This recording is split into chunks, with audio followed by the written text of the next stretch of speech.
Mwaramutse neza nshuti bakunze mukomeje kudukurikira muri mu bice bitandukanye hirya no hino mu Rwanda no hanze y'igihugu cy'u Rwanda, ikaze muri gahunda z'amakuru yacu yo muri iki gitondo cyo ku itariki ya 17 ukwezi kwa gatatu 2026. Minisitiri Nduhungirehe yasohotse mu gihugu cy'u Rwanda mu buryo butunguranye cyane, imwe mu nkuru zikomeye cyane ngiye kugaruka muri amakuru yacu muri iki gitondo. Amakuru yandi aravuga yuko noneho kera kabaye Perezida Donald Trump wa Leta Zunze Ubumwe za Amerika yafashe icyemezo cyo gusaba ibindi bihugu kumufasha gufungura umuhora wa Hormuz kugira ngo ibikomoka kuri peteroli bye gukomeza gutumbagira hirya no hino ku isi muri rusange. Ni ukuvuga ngo imbaraga zatangiye kuba nke. Hanyuma mu gihugu cya Kenya haravugwa yuko Kenya yumvikanye n'Uburusiya ko nta muturage wayo uzongera kandi kujyanwa mu ntambara mu gihugu cya Ukraine. Ni nyuma yaho hari ibirego byinshi cyane byagiye bishinja igihugu cy'Uburusiya kwinjiza muri iyi ntambara abanyakenya ndetse n'abandi banyafurika benshi cyane. Mu gihe mu yandi makuru Israel yatangije ibitero byo ku butaka muri Liban. Itangazo rero kandi rikomeye cyane riturutse mu biro bya Perezida wa Leta Zunze Ubumwe za Amerika, naryo turaza kurigarukaho, ariko mbere byose reka mbanze mbahe inshamake y'amakuru y'ingenzi agezweho tubone kuganira ku yandi makuru y'ingenzi. Reka babwire ko Goma AFC 23 yishe abajura batanu bari bitwaje intwaro. Ihuriro rya AFC 23 ryatangaje ko ryishe abajura batanu bari bitwaje intwaro bashatse kandi guhungabanya umutekano w'abatuye mu gihugu wa Goma baturutse muri parike ya Virunga. Mu ijoro ryo ku itariki ya 15 rishyira ku itariki ya 16 Goma ku ya gatandatu mu bice biri mu nkengero za Goma birimo Mugunga, CSK, muri Kashyelo ndetse na Ndosho, umvikanye urusaku rw'amasasu rwamaze hafi amasaha agera kuri abiri. Byavugaga ko abo mu mitwe yitwaje intwaro ishyigikiwe na leta ya RDC aribo bateye uyu mujyi baturutse muri Virunga. Alliance Fleuve Congo M23 rero ihangana nabo kugira ngo rero igarure ituze n'umutekano. Abaturage muri ibice kandi batangaje ko aba bajura bashakaga kumena amaduka yabo kugira ngo batware ibyari birimo byose. Bashimye rero Alliance Fleuve Congo M23 ko yihutiye gutabara imitungo yabo itaratwarwa. Umwe yagize ati niba ari inzara ati baryaga simbizi, ati bamenye inzugi ebyiri, ati babanje kandi kumena urugo mu baturanyi ariko bibananira. Leta kandi yihutiye gutabara, ubutabazi bwaje. Ati turabashimira rero cyane kuko iyo bataza byose biba byatwawe. Meya w'umujyi wa Goma yitwa Julie Katembo yasobanuye ko aya mabandi yashatse guhungabanya kandi umutekano w'abaturage, ariko ko atanu muri yo yishwe na Alliance Fleuve Congo M23.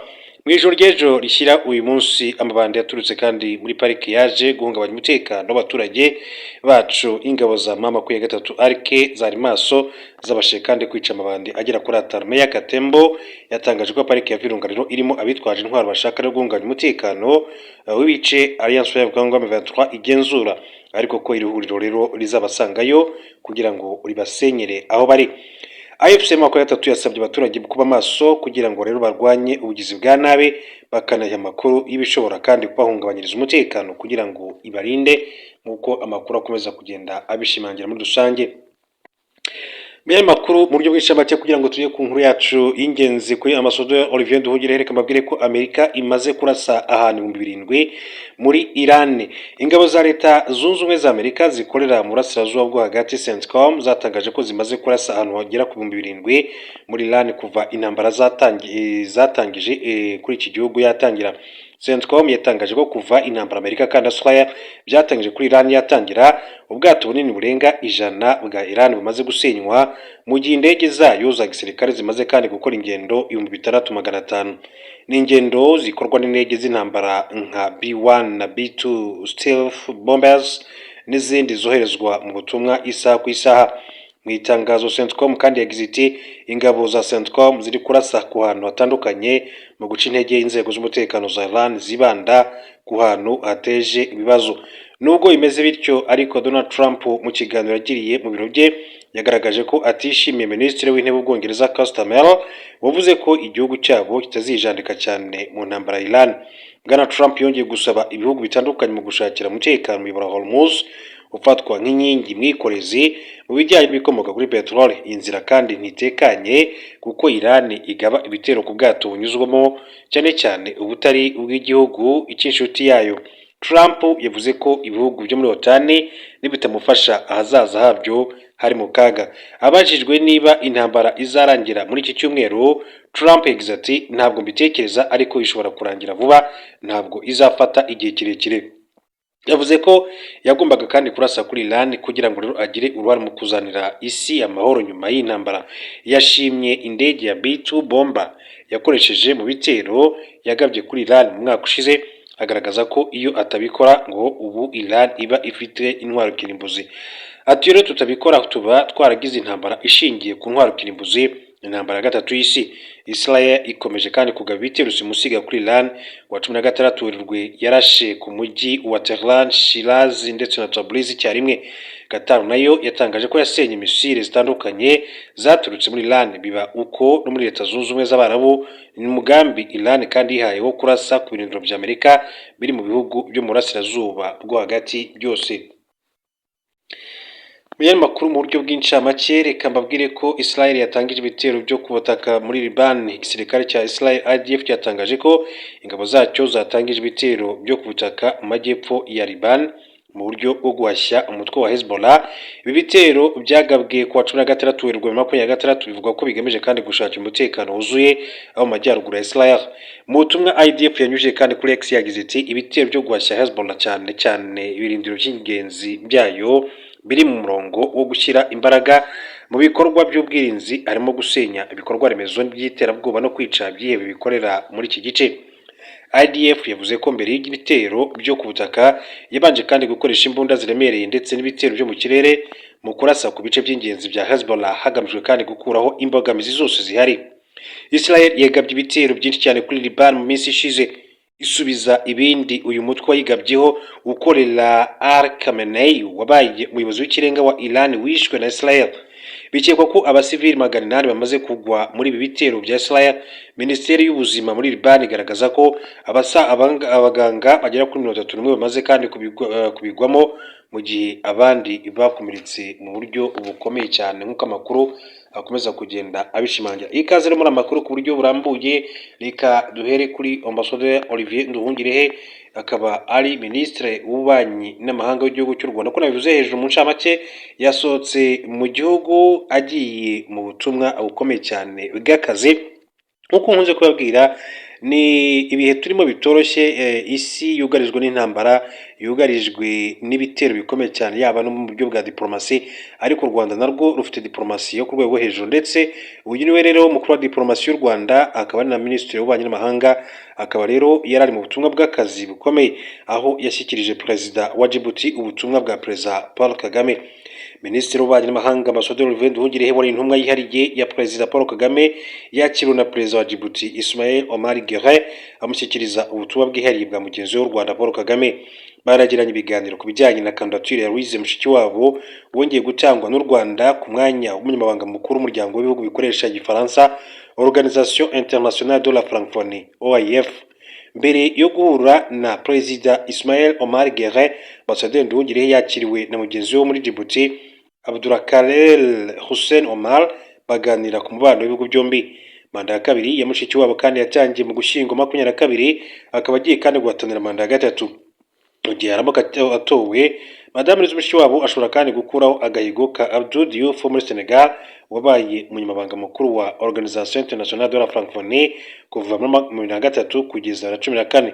Biteganyijwe ko mu nama y'inteko rusange ya OIF izabera mu mujyi wa Phnom Penh muri Camboge mu Gushyingo 2026 aribwo hazaba amatora y'umunyamabanga mukuru w'umuryango. Kuri wa 16 Werurwe 2026 kandi Minisiteri y'ububanyi n'amahanga ya Djibouti yasobanuye ko Minisitiri Nduhungirehe na Abdulkader banarebeye hamwe ahari amahirwe yo kwagura ubufatanye hagamijwe inyungu z'ibihugu byombi. Umubano w'u Rwanda na Djibouti umaze kandi igihe kinini cyane uhagaze neza, impande zombi kandi zibinyujije muri komisiyo ihuriyeho yo ku rwego rwa ministeri zihurira mu nama zihoraho zigamije kureba amahirwe yo kwaguriramo ubufatanye. Binyuze muri iyi komisiyo mu Gushyingo 2025, ibihugu byombi kandi byagiranye amasezerano 9 y'ubufatanye mu nzego zirimo sport, ubuzima, iterambere ry'umuryango no guhugurana mu bijyanye na diplomasi. U Rwanda na Djibouti byari bisanzwe kafitanye andi masezerano y'ubufatanye mu guteza imbere ubucuruzi, ubwikorezi bwo mu kirere, ikoranabuhanga, umutekano w'ishoramari ndetse no gukuriraho abadiplomate ikiguzi cya visa, hashingiwe ku mubano mwiza uri hagati y'ibihugu byombi Djibouti yahaye u Rwanda hegitari 60 z'ubutaka burimo uburi hafi y'icyambu n'ubundi buri mu cyanya cyahariwe ubucuruzi, narwo ruyiha kandi ikibanza cya hegitari 10 mu cyanya cy'inganda i Masoro. Mu yandi makuru akomeje kugenda avugwa, reka mabwire ko FARDC ni igisirikare cya Repubulika ya Demokarasi ya Congo. FARDC rero ikaba nk'uko amakuru atugera akomeza kugenda bishimangira, ikaba yataye muri yombi abayobozi babiri b'imitwe ya Wazalendo. Ubuyobozi bukuru bw'akarere ka 34 ka gisirikare ka FARDC bwatangaje ko iwarikare hafatiwe abayobozi babiri ba Wazalendo bashinjwa kugira uruhare mu bikorwa by'ingeso mbi n'urugomo byagize ingaruka zikomeye cyane ku baturage b'abasivili. Abo ni abiyise abajenerali barimo Kirikico Mirimba uzwi ku izina rya Mwana Mai wo mu mutwe wa Kopako cyangwa se Coalition of Patriots muri Congo, ndetse n'uwitwa Musubawo Karimba uzwi ku izina rya Kasilasi nk'uko bitangazwa na Actualite.cd. Nk'uko rero byatangajwe n'igisirikare ngo abo bayobozi bombi bitwaje imbunda batawe muri yombi bazira imyitwarire idahwitse kandi idakunda igihugu, idahuye n'ubutumwa bw'abakorerabushake bashinzwe rero kurengera igihugu VDP, bagomba kandi gushyigikira ibikorwa byo kurinda igihugu cya Repubulika ya Demokarasi ya Congo. Mu yandi makuru, Tshisekedi ntabwo ari we wenyine ikibazo, ni Minisitiri Nduhungire w'u Rwanda. Minisitiri w'ububanyi n'amahanga Ambasaderi Olivier Nduhungire yagaragaje ko Perezida Felix Tshisekedi wa Repubulika ya Demokarasi ya Congo atari we gusa utuma amasezerano ya Washington igihugu cye n'u Rwanda byasinye adashyirwa mu bikorwa, ko ahubwo ikibazo kinari ku muryango mpuzamahanga umurebera mu gihe ayica. Umukuru wa diplomasi y'u Rwanda bigarutseho mu kiganiro yagiranye na Radio Agasaro Kaburaga kwa 27 Kamena 2025 nibwo u Rwanda na RDC byashyize umukono ku masezerano y'amahoro ya Washington mbere yo kwemezwa na Perezida Paul Kagame na Perezida Felix Tshisekedi ku itariki ya 4 Ukuboza 2025. Zimwe mu ngingo zikubiye muri amasezerano harimo kuba impande zihanganye mu burasirazuba bwa Congo zaragombaga kandi gutanga agahenge, yemwe leta ya kiriya gihugu igasenya umutwe w'abajenosideri wa FDLR. Minisitiri Nduhungire rero yavuze ko nyuma y'isinywa ry'aya amasezerano leta ya Repubulika ya Demokarasi ya Congo yakomeje kugaba ibitero ku birindiro by'umutwe wa M23 no mu midugudu ituwe n'abasivili biganjemo abanyamurenge, aho kugira ngo rero amahanga agire ibyo abikoraho agahitamo rero kwijundika u Rwanda no kurufatira ibihano. N'ibihano birimo ibyo Leta Zunze Ubumwe za Amerika ziheruka gufatira ingabo z'u Rwanda. Umukuru wa diplomasi yagaragaje nk'ibidakwiye kuko ari by'uruhande rumwe gusa. Hanyuma abajijwe igikwiye gukorwa kugira ngo amasezerano ashyirwe mu bikorwa, Minisitiri Nduhungire yagaragaje ko hakenewe ubushake bwa leta ya Congo kumva ko intambara atariyo izazana umuti w'ikibazo, ko ahubwo cy'ingenzi ari ugushyira mu bikorwa amasezerano yasinye. Yakomeje agaragaza ko Perezida Felix Tshisekedi wanze kandi gushyira mu bikorwa ibyo yiyemeje atari we gusa kibazo, ko ahubwo kinari ku mahanga akomeza kumurebera.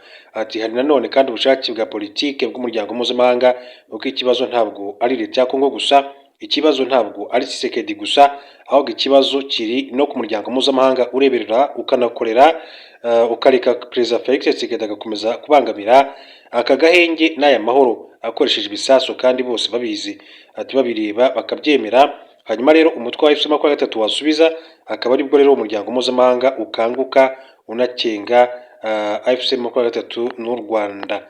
Hanyuma ati Nduhungire yashimangiye ko nibitabaho ati gushyira igitsure kuri leta ya Congo bizagorana ko amahoro aboneka mu karere k'ibiyaga bigari by'umwihariko no mu burasirazuba bwa Repubulika ya Demokarasi ya Congo. Duce mu gihugu cy'Ubufaransa, mbabwire ko hari amakuru avuga yuko yitwa Nicolas Sarkozy wahoze ari perezida asubiye mu rukiko. Uwahoze ari umukuru w'igihugu cy'Ubufaransa n'abandi bareganwa 10 baraburanishwa mu bujurire guhera uyu munsi mu rubanza barezwemo gukoresha inkunga yahawe na Libya mu kwiyamamaza kwe muri na 7. Ihangana rishya mu mategeko y'amezi agera kuri 3 rero riratangira kandi ryatangiye kuri wa mbere tariki ya 16 Werurwe hafungurwa urubanza rw'ubujurire mu rubanza rw'abakekwa kwakira inkunga Libya imbere y'urukiko mpanabyaha rwa Paris mu gihugu cy'Ubufaransa. Radio France Internationale yatangaje ko biteganyijwe ko iburanisha rigomba gukorwa n'itsinda rishya ry'abacamanza, biteganyijwe ko rizakomeza kandi kugeza ku itariki ya 3 Kamena. Mu rwego rwa mbere uwahoze ari perezida w'Ubufaransa w'imyaka 71 yagizwe umwere ku byaha 3 bya mbere nabyo kandi yaregwaga, ariko ahamwa n'icyaha cyo kwifatanya n'abagizi ba nabi. Yakatiwe igifungo cy'imyaka igera kuri 5, ihazabu y'amayero 100,000 n'imyaka 5 atemerewe kandi gukora mu butegetsi bw'Ubufaransa. Nyuma andi makuru aba akomeza kugenda avugwa, uko nabivuze mu kanya gato, Trump yasabye ubufasha bwo gufungura umuhora wa Hormuz. Perezida Donald Trump wa Leta Zunze Ubumwe za Amerika yasabye ibihugu kuza gufasha igihugu cye gufungura umuhora wa Hormuz ufatwa nk'inzira inyuzwamo peteroli nyinshi cyane kurusha izindi ku isi. Mu kiganiro haye ikinyamakuru Financial Times, Trump yavuze ko yavuganye n'ibihugu bigera kuri 7 ku gucunga umutekano w'umuhora wa Hormuz. Nubwo nta gihugu yavuze yaganira nacyo, yakomeje ku muryango wa OTAN hamwe n'ibihugu avuga ko rero abona bikeneye kurinda ubutaka bwabyo kandi bifite inyungu mu kuza gufungura uwo muhora. Kuva intambara rero mu burasirazuba bwo hagati itangiye, Iran yaburiye ko ubwato bwose buzagerageza kandi kunyura kuri iriya nzira ice 20% bya peteroli ijya ku isoko ry'isi izaburasa. Uburenga 15 maze kandi kuraswaho burimo kubigerageza. Mu by'ukuri Trump yavuze ko niba ibihugu yasabye gufasha bitabikoze byaba bivuze ahazaza habi cyane kuri OTAN, mu gihe avuga ko Amerika yo yakomeje kandi gufasha ibihugu by'i Burayi nk'uko Trump abitangaza. Ntabwo byari ngombwa cyane ko dufasha muri Ukraine, ati Ukraine iri ku birometero ati 1000 uvuye kuri twe, ariko twarabafashije, ubu turareba niba nabo badufasha. Trump yavuze ibi nyuma y'umunsi umwe asabye Ubushinwa, Ubufaransa, Ubuyapani, Korea y'Epfo n'Ubwongereza kuza mu muhate uhuriweho wo gufungura umuhora wa Hormuz. Trump rero yakangishije Ubushinwa ko azatinza inama igomba kumuhuza na perezida wabwo Xi Jinping niba butemeye gufasha gufungura umuhora. Avuga ko bunafite kandi inyungu nini cyane mu kuwufungura kuko bukoresha peteroli nyinshi cyane bucamo. Ubushinwa ntacyo buravuga ku byatangajwe na Trump, perezida wa Leta Zunze Ubumwe za Amerika, kugeza magingo aya ngaya. Mu yandi makuru rero tugenda dusatira umusozo makuru yacu, makuru aba akomeza kugenda avugwa, mbabwira ko makuru nk'uko nabigarutseho mu kanya gato kashize, ubumwe bwa Buraya buriko kandi buraganira ku byo bukora kugira umuhora wa Hormuz uwugururwe. Ibihugu bigize ishyirahamwe ry'ubumwe bwa Buraya biraganira ku cokorwa ku ruhande rw'Uburayi kugira ngo umuhora wa Hormuz ugume wuguruye nk'uko bivugwa n'ujejwe imigenderanire n'aya makungu. Kaja Kallas yavuze ati ni inyungu zacu ko umuhora wa Hormuz rero uguma wuguruye. Ibi yabivuze imbere y'inama y'abashinzwe imigenderanire n'ayandi makungu n'ib'i Buraya iri kubera i Bruxelles nk'uko byatangajwe n'ikinyamakuru Reuters. Bivuga ko hari ubwato butari buke bwarashwe kuva iyo ntambara itanguye, igihe bwagerageza kandi guca muri ako gace gatoyi aho hafi ibice 20% by'igitoro bikoreshwa ku isi ariko bica. Nk'uko twari twabibabwiye rero, perezida wa Amerika Donald Trump avuga ko vyoba bibi cyane ku kazoza ka OTAN nimba ibihugu basabwe kandi bafatanya bitofasha Amerika mu kugurura ndetse no gucungera uwo muhora. Ku munsi w'Imana, ibiro vy'umushikiranganji wa mbere w'Ubwongereza Keir Starmer byaravuze ko Trump yavuganye na Keir Starmer ku bijanye n'akamaro ko gusubira kugurura umuhora wa Hormuz kugira hagarikwe ingorane ziriko kandi zibuza ubudandaji bwo mazi ku rwego mpuzamakungu. Ubushinwa busaba ko intambara ihagarara vuba inyuma y'amajambo ya bwana Trump. Ubushinwa bwagize ico buvuga inyuma y'uko perezida Trump mu kiganiro agiranye n'ikinyamakuru cyo mu Bwongereza kitwa Financial Times avuze ko ashobora kandi kwegeza inyuma umubonano wari uteganijwe n'umukuru w'igihugu cy'Ubushinwa Xi Jinping mu gihe Beijing itorongika imfashanyo zo gufasha gukingira umuhora wa Hormuz. Abajijwe ku majambo ya perezida wa Leta Zunze Ubumwe za Amerika, umuvugizi w'ubushikiranganji bw'imigenderanire w'Ubushinwa n'andi makungu yavuze ko diplomasi y'abakuru b'ibihugu ifise uruhara kandi rukomeye kandi rudashobora gusubirwamo mu gutanga muhora ngenderwa ko mu migenderanire hagati y'Ubushinwa na Amerika. Yongeyeho ati impande zombi rero zabandanyije kandi kuganira ku bijanye n'urugendo rwa perezida Donald Trump mu kwishura ikibazo kijanye n'uko Trump yasavye ko ubwato bw'intambara burungikwa umuhora wa Hormuz. Li Jian yavuze ko umutekano muke uherutse kandi kuba muri ako karere warunganyije inzira y'ubudandaje kandi udahungabanya amahoro mu karere ndetse no ku isi yose muri rusange. Umuvugizi yagize ati Ubushinwa bwongeye kandi gusaba ko impande zose zihagarika ubunyene intambara. Yongera ati twiyemeje guteza imbere ingingo yo kugabanya gushamirana kugeza amagingo aya ngaya. Abantu 10 bahiriye mu bitaro mu cyumba k'indembe mu gihugu cy'Ubuhinde. Abantu 10 bari barwariye mu ndembe bahiriye mu muriro wafashe mu kigo cyita ku bagize ihungabana mu bitaro bya leta mu ntara ya Odisha mu Buhinde. Abapfuye bose bari abarwayi mu gihe abandi bakozi 11 b'ibitaro barimo kuvurwa kubera guhira muri uwo muriro barimo gukiza abarwayi nk'uko mukuru w'intara abivuga. Umuriro bakeka ko watewe n'ikibazo cy'amashanyarazi watangiriye kandi mu cyumba k'indembe ca Medical College and Hospital mugi wa Kutake hafi ya saa 8 n'igice z'igitondo ku isaha yaho kuri wa mbere. Imiriro mu bitaro kandi ikunze kugarukwaho mu Buhinde kandi myinshi muri yo iterwa n'ibibazo by'amashanyarazi. Mu kwezi kwa 10 umwaka ushize abarwayi 6 bari mu bitaro, abarwayi 6 bari mu bitaro bari mu kaga bapfuye umuriro mu cyumba k'indembe mu ntara ya Rajasthan.